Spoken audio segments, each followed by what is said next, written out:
اب زکوٰۃ کے مسئلے میں آتا ہے کہ سال کا گزرنا ضروری ہے، لیکن قربانی کے مسائل میں یہ ہے کہ ان 3 دنوں میں سے یعنی 10 ذی الحجہ، 11ویں ذی الحجہ، 12ویں ذی الحجہ میں سے کسی دن بھی اگر آپ کے پاس پیسے آ گئے تو آپ پر قربانی واجب ہو جاتے ہیں۔ تو تو اگر آپ ہر سال مالی کے نصاب میں قربانی کراتے ہیں، اب اس سال آپ مالی کے نصاب نہیں ہیں اور آپ سوچتے ہیں کہ یار میں ہر سال قربانی کراتا ہوں، لوگوں میں معروف ہے، مشہور ہے، آپ سوچتے ہیں کہ اس بار اگر میں قربانی نہیں کراؤں گا تو لوگ کیا کہیں گے؟ لوگ کہیں گے ارے فلاں صاحب نے تو اس بار قربانی نہیں کرایا۔ تو پھر ہم کیا کرتے ہیں؟ اس کو دکھاوا کی کرنے کے لیے، یعنی دکھاوا کے طور پہ میں فلاں کیا کہے گا، یعنی فلاں کیا کہے گا، اس کو کہنے کی وجہ سے پھر ہم کیا کرتے ہیں؟ قرض لے کر کے قربانی کرتے ہیں، حالانکہ ہماری حیثیت اس وقت قربانی کرنے کی نہیں ہے۔ تو یہ ایک مذموم اور ناپسندیدہ عمل ہے کہ آپ دوسروں کو دکھانے کے لیے قربانی کر رہے ہیں۔ تو یہ قربانی دوسروں کو دکھانے کے لیے نہیں، بلکہ اللہ کا ایثار، اللہ کا قرب حاصل کرنے کے لیے قربانی کرنی چاہیے انسان۔ تو قرض لے کر قربانی کرنے کی یہ بھی صورت ہے۔ اور دوسری صورت ایک صورت یہ بھی ہے، مثال کے طور پر آپ جو ہے کسی کے پاس 2 لاکھ روپے پا رہے ہیں اور آپ کو ابھی وہ نہیں دے رہا ہے،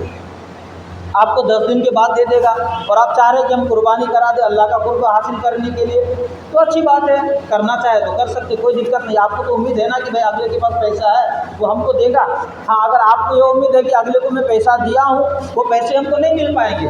امید ہی نہیں، بالکل آپ امید جو ہے تو اس سے ٹوٹ چکا ہے آپ کا، تو پھر آپ پر واجب نہیں ہے ویسے بھی۔ تو عزیزان ملت اسلام میں ایک مسئلہ ایسے اور بھی آتا ہے، گھر میں چند لوگ ہوتے ہیں۔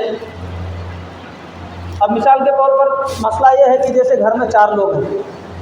باپ نہیں ہے، اب بڑا بھائی جو ہے تو مالک ہے، تب قربانی کے دن آئے تو کن کے نام پر قربانی ہوگی؟ یہ بہت اہم مسئلہ ہے۔ اکثر گھروں میں ایسا ہوتا ہے کہ جو تو 3-4 بھائی ہیں، سب کام کرتے ہیں، کماتے کھاتے ہیں، اب ان میں سے ایک بڑا بھائی جو گھر کا رہتا ہے یا چھوٹا بھائی جو بھی ہو، ان کو مالک بنا دیتے ہیں کہ بھائی آپ جو ہے تو گھر کے مالک بن جائیے، جو پیسے آئیں گے، جو چیزیں سارے آپ کے حوالے کروں گا اور آپ جو ہے تو اس کو انجام دیجیے۔ تو میرے ملت کے نوجوانوں، تو اس صورت میں یہ کہا گیا ہے کہ اگر چاروں بھائی اگر مشترکہ طور پر، یعنی چاروں بھائی اگر الگ الگ طریقے سے، الگ الگ طور پر 4 مالک نصاب بنتے ہیں، تب تو پھر قربانی واجب ہے چاروں پر۔ اور اگر چاروں میں سے کسی پر اگر مالک نصاب نہیں بنتے ہیں مشترکہ طور پر، تو پھر قربانی واجب نہیں ہے، کیونکہ جو بڑا بھائی ہے گھر کا وہ مالک بامانہ منتظم ہے، مالک بامانہ وہ منتظم ہے، گھر کے کام کاج کو انتظام کرنے والے، یعنی گھر میں چاول نہیں ہے، راشن نہیں ہے، آٹا نہیں ہے، یہ ساری چیزیں جو ہے گھر میں انتظامات کرنے والے ہیں۔ تو اسی لیے جو ہے اس صورت میں اگر چاروں مشترکہ طور پر مالک نصاب ہوتے ہیں تو قربانی واجب ہے، ورنہ اس صورت پر قربانی واجب نہیں ہے۔ عزیزان ملت اسلام میں ایک مسئلہ یہ ہے کہ آپ اکثر ہم جانور خرید کر کے لاتے ہیں، اس میں جو ہے عیب دار جانور ہو جاتا ہے، جانوروں میں عیب پیدا ہو جاتا ہے۔ جیسے مثال کے طور پر ہم نے بکرا خرید کر کے لایا، اب اس کا ایک آنکھ جو ہے خراب ہے، اور ایک آنکھ خراب ہے، بکرا لانے کے بعد پتہ چلا کہ اس میں تو خطرناک قسم کا عیب ہے، یا ایک پیر ٹوٹا ہوا ہے، ٹوٹ کر کے لٹک گیا ہو، تو کیا ایسے جانور کی قربانی کیا کرے؟ تو دیکھیے اس میں دیکھا جائے گا کہ جانور کس نے لایا ہے۔ اگر مالک نصاب نے لایا ہے تو پھر اس کے لیے ضروری ہے کہ قربانی کے دن آنے سے پہلے اس عیب کو ختم کرنے کی کوشش کرے۔ مثال کے طور پر جو میں نے آپ کو بتایا، اگر بکرے کا آنکھ اگر کانا ہے تو وہ صحیح کرنے کی کوشش کرے، اگر وہ صحیح ہو جاتا ہے تب تو پھر کوئی بات نہیں، قربانی اسی جانور کی کرے۔ اب اگر وہ آنکھ اگر صحیح نہیں ہوتا ہے تو اگر مالک نصاب نے اگر بکرا لے کر کے آیا ہے تو پھر اس بکرے کی قربانی نہیں ہوگی، اس کو دوسرا بکرا لانا ہوگا۔ اب اگر مالک نصاب نہیں ہے، غلطی سے اگر غیر مالک نصاب نے جو شریف فقیر ہے وہ جانور خرید کر کے لایا، اب اس نے دھیان نہیں دیا، اس میں لانے کے بعد پتہ چلا کہ اس میں تو خطرناک قسم کا عیب ہے، تو اس کے لیے مسئلہ یہ ہے کہ وہ کوشش کرے قربانی کے ایام آنے سے پہلے اس عیب کو ختم کرے۔ اگر وہ عیب ختم نہیں ہوتا ہے تو وہ اسی جانور کی قربانی کرے۔ اب مالک نصاب کو اس لیے دوسرا جانور لانا ضروری ہے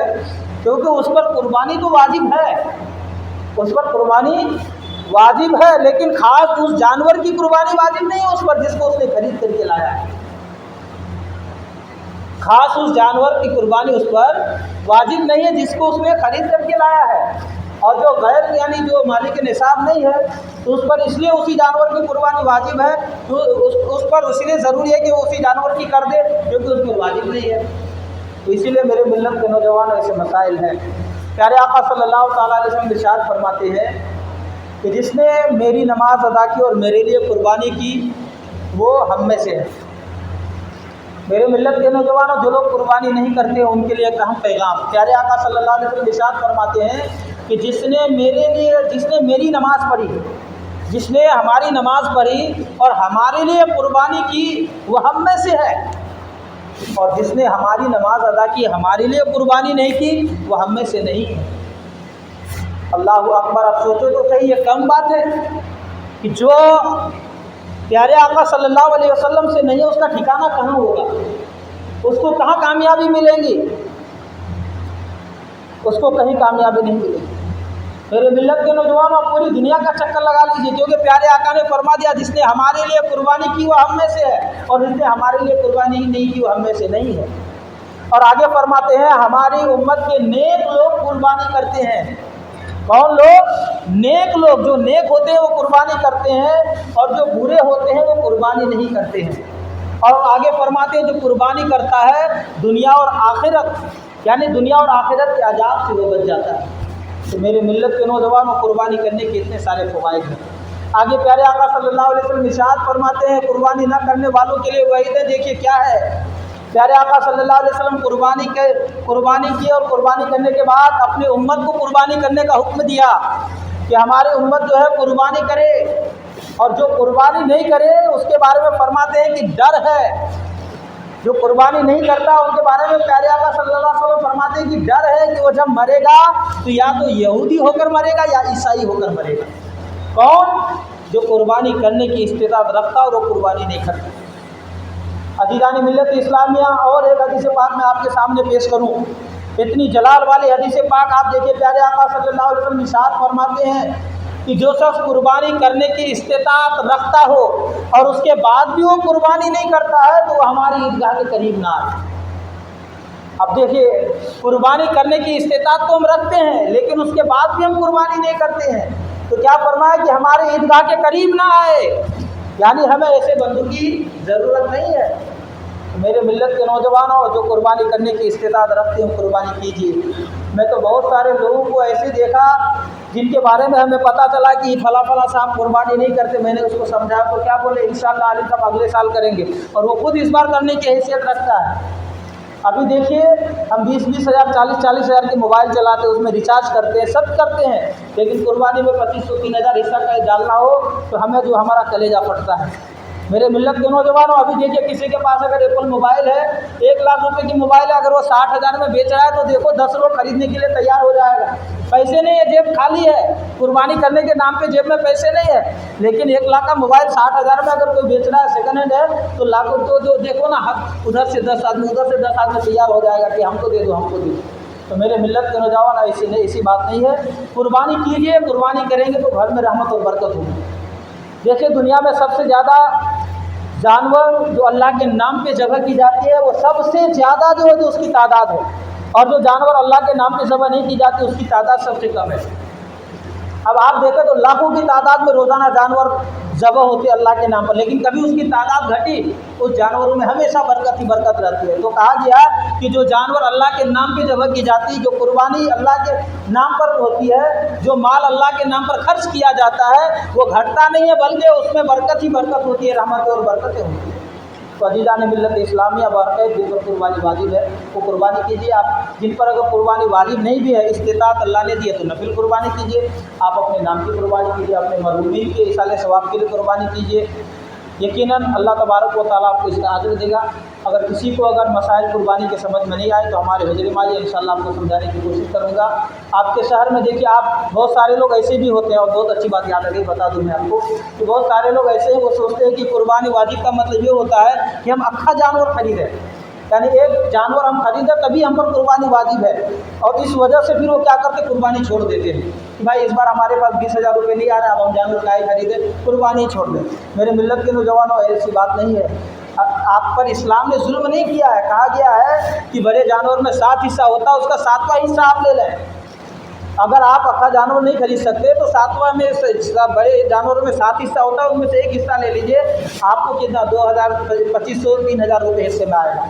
یقیناً لیکن قربانی کیجیے.